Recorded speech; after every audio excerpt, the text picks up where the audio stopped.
ज़िले शिकारपुर के तालके हेडक्वार्टर गड़ियासीन में राशिद सुमरो की रिपोर्ट अवां सां शेयर कंदा हलूं त गड़ियासीन में मुफ़्त दर्सी किताब विराइण की तकरीब थी है, जिते MPA आगा शहबाज खान दुरानी मेहमान ख़ास तौर पर शिरकत कई है।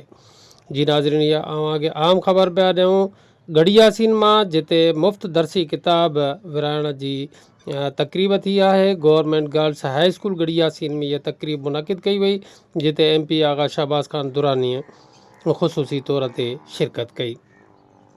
गवर्नमेंट हायर सेकेंडरी स्कूल में थियल हिन तकरीब के अंदर हुकूमत की तालीमी पॉलिसी तहत शागिर्दन में मुफ़्त दर्सी किताब विराइण की एक पुरवकार तकरीब मुनक़िद कई वई, जंहिंजो इफ्तिताह इलाइक़े की मक़बूल सियासी शख़्सियत MPA आगा शहबाज खान दुरानी कयो। आगा शहबाज खान दुरानी पंहिंजनि हथनि सां शागिर्दनि में किताबनि जा सेट विराया ऐं उन्हनि जी हौसला अफ़ज़ाई कई। तकरीब के ख़िताब कंदे मेंबर सूबाई असम्बली चयो त तालीम असांजे तरक्की जी ज़ामिन आहे ऐं कंहिं बि ॿार खे वसीलनि जी खोट सबबि तालीम खां महरूम न रखियो वेंदो।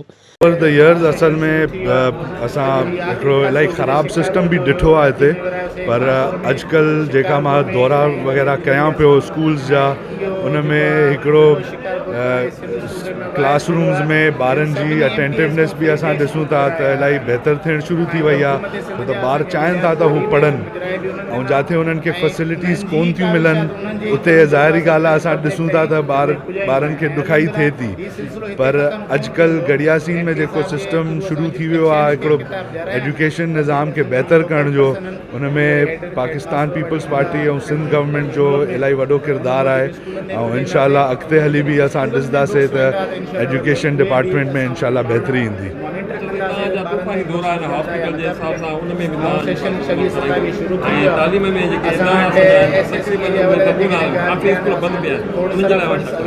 बस असां इन करे ई हिननि शइ खे नोटिस में वठूं था ऐं ॾिसूं था पाण वञी त असांखे ग्राउंड रियलिटी ख़बर पए त स्कूल्स जी असल में हालत छा आहे, जेका असांखे माण्हू नुमाइंदा ॿुधाईंदा आहिनि उन सां उहो मैच कंदी आहे। जा जेसि ताईं ज़ाहिरी ॻाल्हि आहे पाण तव्हां शइ नोटिस न कंदो उन ते एक्शन कोन खणी सघंदो।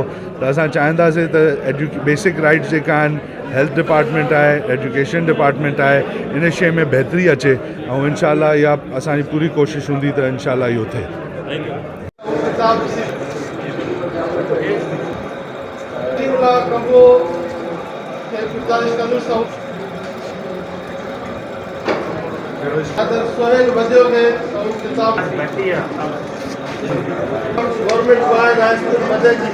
Okay sir.